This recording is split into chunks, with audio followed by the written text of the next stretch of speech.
다시 뵙게 돼서 정말 반갑고 또 하나님께 감사를 드리고 또 부족한 소원을 다시 초청해 주신 목사님과 장로님 교회 여러분에게 진심으로 감사드립니다.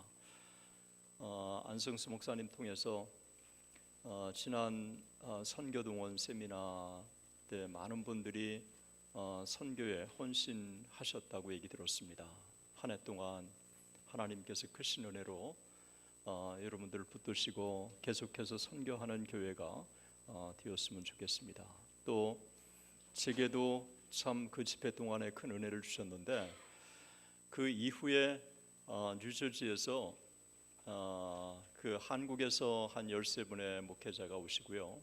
또 이곳에서 한 13분, 그래서 거의 한 30명이 모여서 열흘 동안 목회자 세미나를 가졌는데 참 은혜의 시간이었습니다. 그리고 그분들 미션 트립 때 여러분들이 사랑의 점심을 또 제공해 주신 것도 정말 감사합니다. 하나님께서 계속해서 하트포트 제1장로교회를 도구로 사용해 주시기를 소망하고 기도합니다. 우리 기도하고 말씀을 같이 나누도록 하겠습니다. 사랑의 하나님 아버지, 우리 하나님의 은혜와 사랑을 감사합니다. 여기 하나님 앞에 존귀하게 쓰임받는 하트포트 제1장로교회, 하나님께서 뜻이 계셔서 이곳에 하나님의 교회를 세우시고 지금까지 신실하게 인도해 주신 것을 감사합니다. 하나님이 몸된 교회를 통해서 영광을 받으시고 한 사람 한 사람을 이 땅에 하나님 나라를 위해서 존귀하게 쓰임받게 해 주옵소서. 살아계신 우리 주 예수 그리스도의 이름으로 기도드립니다. 아멘. 이 세상을 살아가는 사람들에게 비장의 무기가 있습니다. 그것은 하늘 아버지께 무엇이 있는지 구하면 하늘 아버지가 응답해 주신다고 하는 것입니다. 지난 2000년의 기독교 역사는 하나님 앞에 기도해서 응답받은 역사라고 해도 과언이 아닙니다. 특별히 종교개혁 주인공이었던 마틴 루터는 사랑하는 동료 필립 멜랑톤이 병들었을 때 1시간 동안 하나님 앞에 간절히 기도해서 고침을 받고 종교개혁을 신실하게 함께 동역할 수 있었습니다.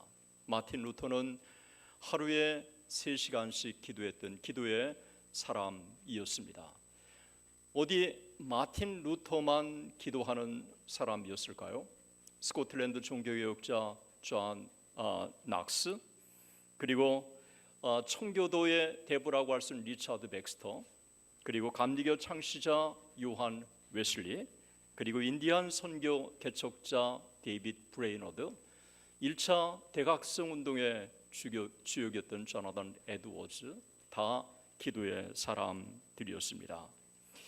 이들에게는 또 공통적인 게 하나 있습니다. 이들은 다 성령 충만한 사람이었다고 하는 것입니다. 성령의 충만을 받은 사람들의 기도는 능력이 있습니다.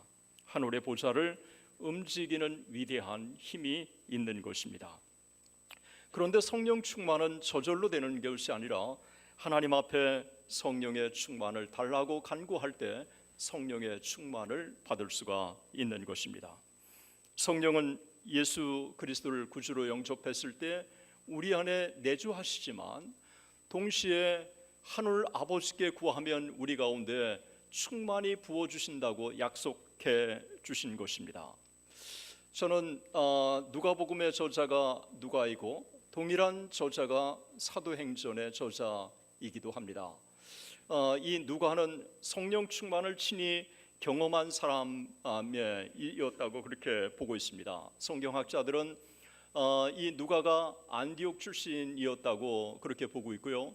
그리고 사도행전에 보면 우리라고 하는 말이 등장하는데 이 우리라고 하는 말은 의사 누가가 사도행전에 직접 바울과 함께 선교 여행에 동참한 사람이었다는 것입니다. 만약에 그가 안디옥 출신이었다면 성령 충만한 바나바를 통해서, 그리고 다메섹 도상에서 주님을 만나고 성령 충만했던 바나바와 바울, 이 두 사람을 통해서 가르침을 받았을 것이고, 성령 충만이 얼마나 중요한가를 사도행전을 저술하면서 또 예수님의 세례에 대한 일어났던 일들을 들으면서 그는 성령의 충만이 얼마나 중요한지를 발견했을 것입니다. 성령의 충만과 관련돼서 누가복음에 너무 많은 기록들이 있고, 그리고 사도행전의 이 기록들은 성령의 역사라고 해도 과언이 아닌 것입니다.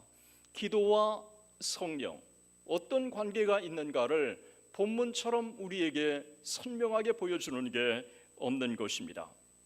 신앙의 문제를 가지고 고민해 본 사람들이라고 한다면 누구나 하나님의 말씀을 통해서 특별히 깨닫는 그 하나님의 이 깨우침의 은혜를 경험한 사람이 있을 겁니다. 아마도 여러분들 중에 그런 경험이 많을 거라고 생각하는데, 그 중에 저도 오늘 본문의 말씀을 통해서 참 큰 은혜를 받았습니다. 악할지라도 자식에게 좋은 것을 줄 알거든 하물며 너의 천부께서 구하는 자에게 성령을 주시지 않겠느냐. 사실 이 말씀은 원산 부흥운동의 주역이었던 하디가 이 말씀을 통해서 큰 은혜를 받은 성경 구절이었습니다. 그런데 하디 부흥운동을 연구하다가 보니까 그 하디가 은혜를 받았던 이 성경 구절이 제게도 은혜의 성경 구절이 됐으면 좋겠다라고 하는 사모함을 가졌고요, 이 말씀을 깊이 묵상하면서 그 말씀 속에 깨달아지는 은혜들이 제게는 너무 컸습니다. 오늘 이 본문의 말씀을 통해서 우리가 함께 하나님께서 우리에게 기도의 응답과 관련돼서 하신 이 본문의 말씀을 우리가 한번 주목해 보면서 하나님이 주신 은혜들을 우리가 함께 나눴으면 좋겠습니다. 이 말씀은 주님께서 이 누가복음 11장 13절의 말씀을 주시기 전에 먼저 누가복음 1장부터 12장까지의 내용을 우리는 주목해 볼 필요가 있습니다. 누가복음 11장 1절의 말씀에 보면 주님께서 이제 기도를 하시고 오시게 되었습니다. 이때 예수님께서 그들에게 어떻게 하면 기도할 수 있는지 기도의 방법을 가르쳐 주시고, 그리고 나서 주기도문을 가르치십니다. 그리고 11장 6절부터 11절까지의 말씀에는 두 이야기를 전해주고 있는데, 하나는 친구가 와서 떡을 달라고 간청을 하면 그 간청을 들어주지 않을 사람이 어디 있겠느냐. 그래서 간청을 하게 되면 들어주는 것과 마찬가지로 하늘 아버지께 기도하면 하늘 아버지가 들어줄 수밖에 없다고 하는 이야기를 한 것입니다. 그리고 나서 구하라 그러면 얻을 것이요, 찾으라 그러면 찾아질 것이요, 두드리라 그러면 열릴 것이니 구하는 이마다 얻을 것이요, 찾는 이마다 찾아질 것이요, 두드리는 이마다 열릴 것이라 라고 하는 유명한 이 말씀을 하신 다음에 결론 부분으로 오늘 누가복음 11장 13절의 말씀을 우리에게 전해 주신 것입니다. 때문에 오늘 이 말씀은 기도응답의 결론이기도 하고, 어떻게 우리가 하나님 앞에 기도해야 될지 이 중요한 기도의 제목과 더불어서 하나님 앞에 우리가 어떤 자세로 나가야 될 것인가를 우리에게 깨우쳐 주고 있는 것입니다. 저는 오늘 본문의 말씀을 제가 주석을 가지고 쭉 보다가 많은 사람들이 이 본문의 말씀을 주목하지 않는 것에 저는 깜짝 놀랐어요. 누가복음 11장 13절의 말씀에 많은 주석가들은 이건 오순절을 가리키는 것이라고 주석하는 사람들이 있습니다. 만약에 이것이 오순절의 사건을 가리키는 거라면 오늘 누가복음 11장 13절의 말씀은 우리에게는 아무런 의미가 없는 것입니다. 왜냐하면 오순절의 사건은 지났죠. 그리고 오순절의 사건에 이 말씀을 적용하기가 힘든 것은 기도에 대한 보편적인 원리를 얘기하면서 오순절의 사건에게 이 주님의 말씀을 우리가 초점을 두어서 주님이 하실 리가 없다는 것입니다. 왜냐하면 기도라고 하는 것은 주님의 시대의 사람들도 기도했고, 주님의 제자들도 기도했고, 초대교회도 기도했고, 오늘날에도 수많은 사람들이 기도해야 하기 때문에 그렇습니다. 오늘 본문의 말씀은 구하는 자에게 성령을 주시겠다고 하는 이 약속의 말씀은 보편적으로 기도의 응답의 결과로 모든 진리에 적용될 수 있는, 그래서 예수님 시대에도 적용되고, 그리고 오순절의 시대에도 적용되고, 오순절 이후에도 적용되는 말씀이라고 오늘 본문은 우리에게 그렇게 이해해야 할 것입니다. 만약에 성령의 약속을 오순절 사건과 연관시킨다면 오늘 본문의 기도의 보편적인 원리는 어울리지 않는다고 하는 것입니다. 그것은 본문에서 기도와 관련하여 보편적으로 적용할 수 있는 기도의 원리를 가르치면서 하신 말씀이기 때문에 그렇습니다. 오순절의 사건은 이미 지나갔기 때문에 오순절에 이것을 적용한다면 오늘 본문은 우리와 아무런 연관성이 없을 것이 분명하기 때문에 그렇습니다. 오늘 이 말씀을 많은 사람들 중에서, 한국의 목회자들 중에서 이 본문의 말씀을 예수님을 구주로 영접했을 때 적용하는 말씀이라고 그렇게 가르치고 또 설교하는 사람들도 제가 적지 않게 보았습니다. 이것도 어울리지 않는 것입니다. 왜냐하면 하늘 아버지가 구하는 자에게 성령을 주신다고 했을 때 하늘 아버지와의 관계가 정립된 사람에게 이 말씀은 적용되는 것입니다. 여러분, 하늘 아버지가 적용되려면 이미 그는 성령으로 중생함을 받은 사람이에요. 그러니까 성령으로 중생함을 받았는데도 하늘 아버지께 구하면 성령을 주시겠다고 하는 것은 우리 안에 예수 그리스도를 구주로 영접했을 때 우리 안에 성령이 내주하시지만 동시에 하나님 앞에 기도하면 그 하늘 아버지가 구하는 사람에게 성령을 주시겠다고 하는 것이기 때문에 오늘의 말씀은 중생 때 적용하는 말씀으로 오늘 말씀을 우리가 해석한다고 하는 것도 무리가 있다고 하는 것입니다. 오늘 본문의 말씀에 우리에게 아주 중요한 사실을 일깨워주고 있는 것입니다. 우리가 하나님 앞에 이 본문의 말씀을 우리가 복잡하게 해석할 필요가 없다고 저는 생각해요. 아주 심플한 말씀이에요. 그러니까 말씀 그대로 하늘 아버지께 구하면 하늘 아버지가 구하는 사람에게 성령을 주시겠다고 말씀하신 것입니다. 성령은 성부와 성자와 성령 삼위일체의 하나님이십니다. 성령께서 구원의 역사를 이루시며 이 땅에 잠자는 영혼들을 깨우시고 첫사랑을 잃지 않도록 당신의 백성을 인도하시는 분도 성령 하나님이십니다. 때문에 성령의 인도를 받는다고 한다면 세상의 원리와 다른 그 안에 세상이 줄 수 없는 평안을 소유하게 되고, 성령의 인도하심을 받는다고 한다면 그 안에 세상과 비교할 수 없는 능력을 소유할 수 있게 되는 것입니다. 때문에 오늘 본문의 말씀은 당신의 백성들이 반드시 가장 좋은 것 성령을 구해야 한다고 하는 이 가르침을 의사 누가는 경험적으로 강조하고 있는 것입니다.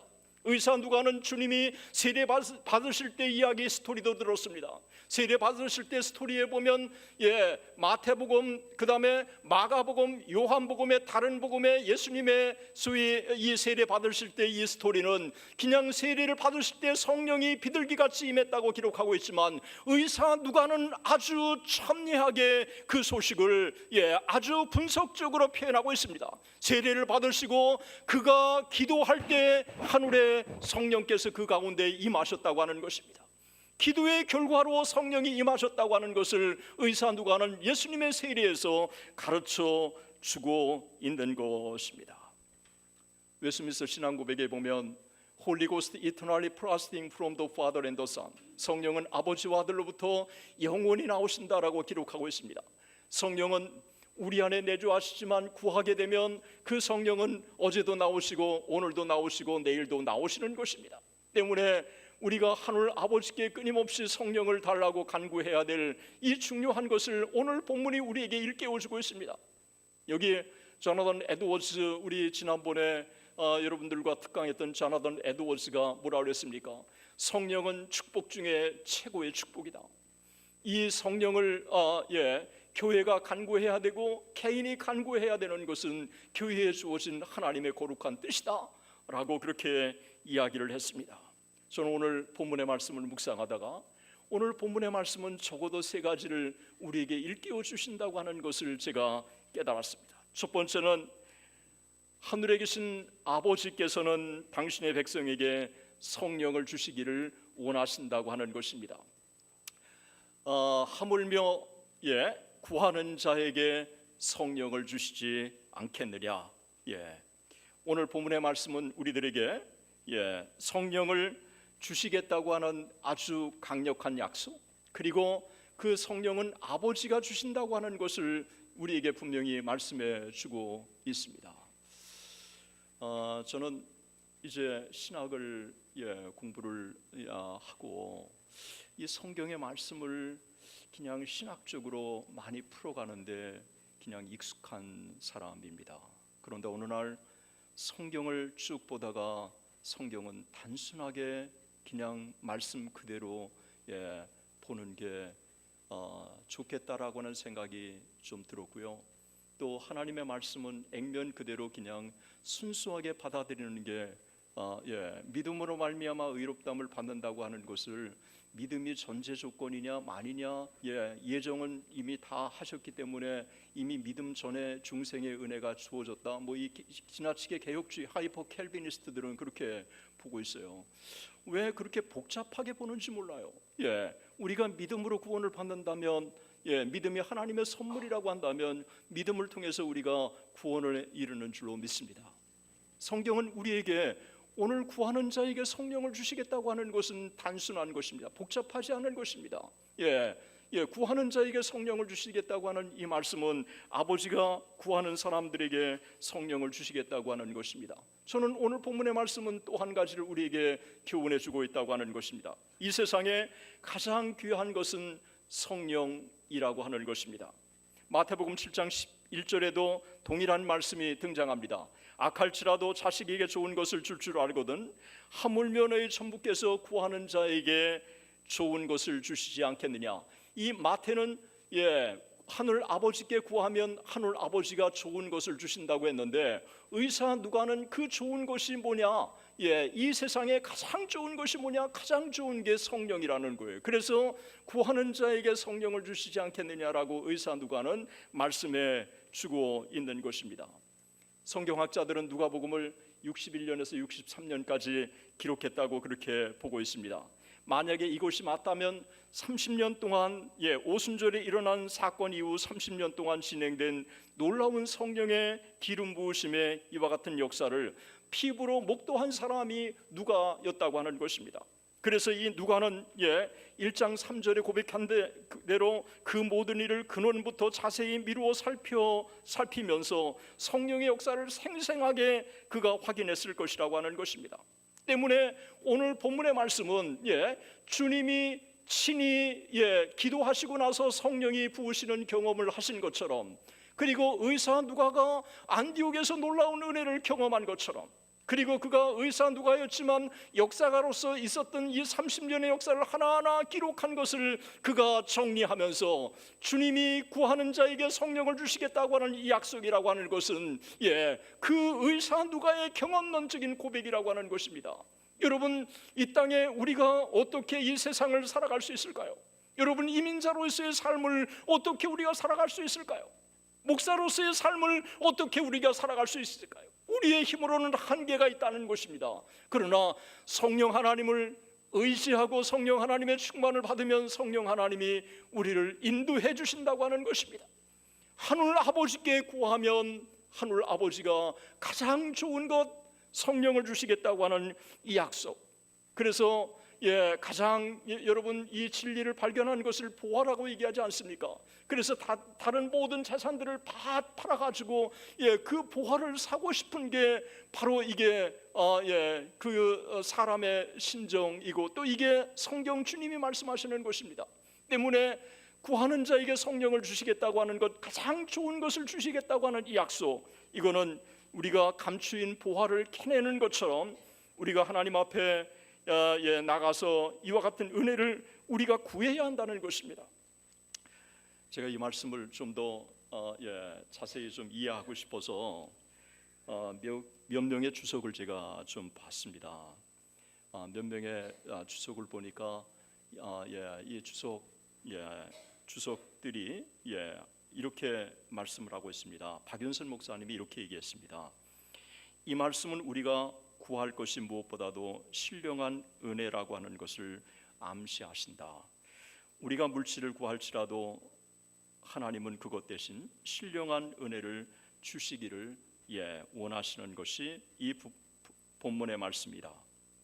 또 믿음의 사람은 영적인 것을 구해야 한다고 하는 이 사실을 일깨워주고 있다는 것입니다. 이게 마태는 아가타, 좋은 것이라고 얘기했는데, 의사 누가는 그 좋은 것이 뭔지를 자기의 온갖 경험론적으로 가장 좋은 것, 그것은 성령이다.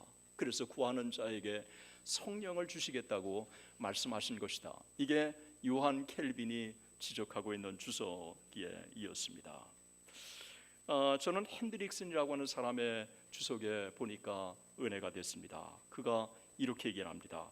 생선을 달라 하는 아들에게 아버지가 분명히 뱀을 주지 않을 것이고 달걀을 달라 하는 아들에게 꼬리로 먹이를 쏘아 죽이는 무서운 전갈을 주는 아버지란 상상할 수가 없다. 선천적으로 죄가 있는 세상에 아버지도 자기의 자녀에게 해로운 것이 아니라 좋은 것만을 주는데 하물며 죄가 없으신 선의 근원이신 하늘 아버지께서 더 좋은 것을 주시지 않겠느냐. 마태가 좋은 것이라고 한 것을 누가는 여기서 성령을 주신다고 하였다. 성령이 바로 온갖 선한 것의 근원이 아닐까 그렇게 얘기했습니다. 여러분 기도 응답에서 하나님께서 당신의 백성들에게 가장 좋은 것을 주신다고 하는 것, 한 번은 제 아들과 이제 관련돼서요. 아들이 스마트폰을 막 보고 있어요. 스마트폰을 막 보고 있는데 아니 공부를 할 애가 스마트폰을 보고 있는 거예요. 그 11학년 때 한국에 방학 동안에 잠깐 왔는데요. 아니 너 공부해야지 지금 뭐 하고 있냐. 그러니까 아빠 계산하고 있는 거야. 아니 얼마 전에 사준 계산기는 어쨌고, 얼마 전이라는 게 물론 3년 전이지만 어쨌고 그랬더니 아빠 잊어버렸어 그러는 거예요. 전 정말 섭섭했어요. 아니 내가 아빠인데 계산기 하나 사달라고 그러지 아들이 안 왔다고 그런 얘기를 안 한 거에 대해서 정말 섭섭했어요. 그래서 그 다음 날 제가 데리고 용산 전자상가에 가지고 전자계산기 하나 사줬어요. 그랬더니요 눈물 글썽이면서 아빠 고마워 그러더라고요. 그 얘기를 들으니까요 차 사주고 싶어요. 계산기 하나 사줬는데 아빠 고마워 그러니까 차 사주고 싶더라 하니까 여러분 잃어버린 거 야단치고 싶은 마음이 없고요. 아들에게 필요한 거 계산기 사주는 기쁨이라는 게 아빠의 기쁨 아니에요? 여러분 하늘 아버지가 우리의 아버지신데 그 하늘 아버지가 구하면 오히려 구하지 않아서 섭섭해 하시는 게 아버지시고 그리고 그 아버지가 가장 좋은 것 그것도 성령을 구하면 그 성령을 우리가 주시지 않겠느냐고 하는 거예요. 이거는 우리들에게 아주 중요한 사실이에요. 이 하늘 아버지는 조나단 에드워즈의 말대로 그는 성령을 주실 준비가 아주 되어 있다. He's ready. 그리고 구하면 성령을 구하는 자에게 주실 준비가 되어 있다. 이것처럼 비장의 무기가 어디 있느냐라고 그렇게 이야기를 했습니다.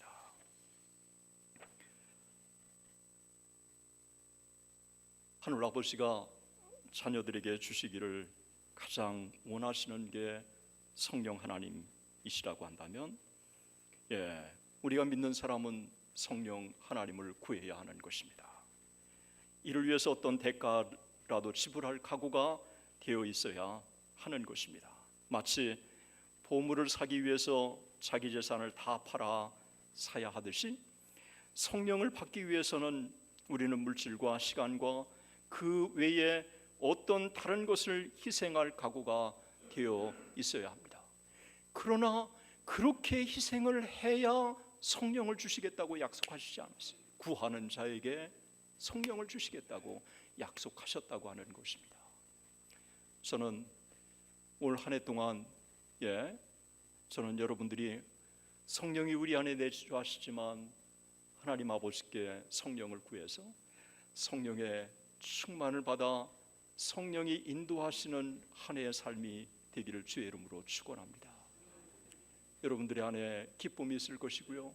성령 충만한 사람의 기도는 더 하나님의 보좌를 움직일 것이고요. 또 성령 충만한 사람의 이 삶은 고난도 이겨낼 수 있고 어려움도 이겨낼 수 있을 거예요. 저는 최근에 참 한국의 저희 학교에 참 어려움이 참 많고요. 또 조국을 생각하면 올림픽이 열리는 기쁨도 잠시 북한의 핵 위협 속에 있다고 하는 사실, 도대체 조국이 어떤 길로 가고 있는 것인지 하는 안타까움이 있고요.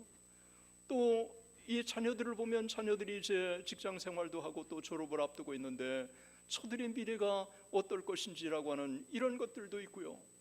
그 다음에 부흥을 외치는데 이 부흥을 외치는 이 목마름의 외침이 정말 왜 하나님께서는 이 간절한 기도를 들어주시지 않는지, 그래서 주변의 사람들과 함께 저 지난 수요일부터 우리 세상의 절기의 사순절이라고 그러는데 새벽기도 드리지 않는 목회자 두 사람하고 같이 해서 저하고 어느 교회에서 새벽기도를 가서 하나님 앞에 드리는데요. 그래서 서로가 돌아가면서 설교하는 거예요. 그리고 하나님 앞에 간절히 기도하는 거예요. 그 하나님 앞에 그렇게 함께 무릎을 꿇고 기도하는데 마음에 평안이 오고요. 역시 하나님께서 은혜를 달라고 기도하니까 하나님께서 그 보좌를 움직이시는 것 같고요. 그리고 하나님 앞에 우리가 역시 기도로 나가는 게 하늘 보좌를 움직이는 비결이라고 하는 생각을 제가 점점 더 피부로 느끼고 있습니다. 우리 하늘 아버지 하나님께 성령을 구하며 무릎으로 나가십시다. 그리고 하나님 앞에 기도하십시다. 세상이 줄 수 없는 평안을 위로부터 우리에게 공급해 주실 것이고 우리가 해결할 수 없는 것들을 하나님의 방법으로 해결해 주실 줄로 믿습니다. 지금까지 기독교 2000년의 수많은 인물들이 그렇게 살아왔고 그리고 그렇게 살아왔기 때문에 그것이 우리의 믿음의 선배가 되는 것이고 그들이 하나님 앞에 성령의 충만을 받았기 때문에 고난도 이길 수 있고 순교의 현장에도 갈 수 있고 그리고 원수까지도 사랑할 수 있었던 것입니다. 우리가 세상을 이길 수 있는 힘은 우리에게서 나오는 것이 아니라 성령 하나님이 우리 가운데 주시는 능력을 통해서 나오는 줄로 믿습니다. 때문에 오늘 본문은 우리들에게 어떻게 믿음의 삶을 살아가야 할지 우리들에게 교훈해 주고 있습니다. 성령은 구하는 자에게 주시는 하나님의 선물입니다. 감리교 창시자 요한 웨슬리는 정말 위대한 신앙의 인물이었습니다. 그러나 그가 본래부터 신앙의 위대한 인물이 된 게 아니라 주지아의 선교사로 갔다가 자기가 좋아하는 여자가 있는데 그 좋아하는 여자가 다른 남자하고 약혼해 버리니까 성찬을 정지시켰어요. 여러분, 미워서 개인이 미운 거하고 성찬을 정지시키는 거하고는 전혀 어울리지 않는데 그런 실수를 범한 거예요. 그래서 그 약혼자가 수를 하는 바람에 몰래 그냥 보따리도 못 싸고 그냥 영국으로 도망을 왔던 그 사람이었어요. 그랬더니 그가 올더스 게이트라고 하는 이 모라비안 교회에 참석했다가 그가 큰 은혜를 받은 거예요. 1738년 5월 28일 그가 큰 은혜를 받고 나서 그는 일기에 이렇게 기록했습니다. 저녁에 나는 매우 내키지 않는 마음으로 올더스 게이트카의 한 집회에 갔다. 그곳에서 한 사람이 로마서 주석 서문을 읽고 있었다. 약 8시 45분 그가 그리스도 안에 있는 믿음을 통해서 하나님께서 신령의 역사하시는 변화를 설명하는 동안 내 마음이 이상하게 뜨거워지는 것을 경험했다. 유일한 구원자이신 그리스도 그분만을 신뢰하는 것을 경험했으며 그가 나의 죄 심지어 내 자신을 용서하셨고 죄와 사망의 법에서 나를 구원하셨다는 확신이 들었다.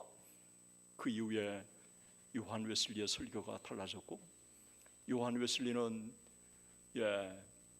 그 하나암 마운트라고 하는 지역에 그 말씀을 전했을 때 이 광부들이 얼굴도 씻지 않는 시커먼 광부들이 그의 설교를 듣고 눈물을 줄줄 흘려서 시커먼 얼굴에 눈물 자국이 났던 이와 같은 이 기록을 남겨주고 있습니다.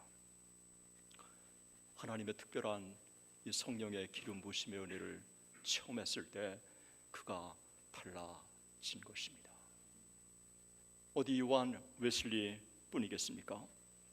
저는 기독교 2000년의 역사 속에 하나님의 은혜를 경험하고 달라진 수많은 이야기들을 제가 읽고 접하고 하는 것입니다. 많은 사람들이 부활하신 주님을 제자들이 만나고 달라졌다고 얘기합니다. 어디 성경이 그렇습니까? 부활하신 주님을 만났는데도 베드로는 우리 고기 잡으러 가자고 그렇게 외쳤습니다. 베드로가 진짜 달라진 것은 성령을 받고 나서 달라졌습니다.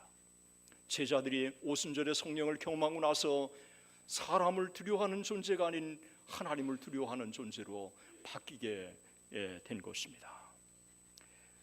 기독교 2000년의 수많은 인물들, 어거스틴, 루터, 켈빈, 에드워즈, 위필드, 한국의 하디, 로이드 존스, 존 스타트, 여러분이 존경하는 주기철 목사님, 손양원 목사님, 다 성령의 충만을 경험한 사람들이었습니다.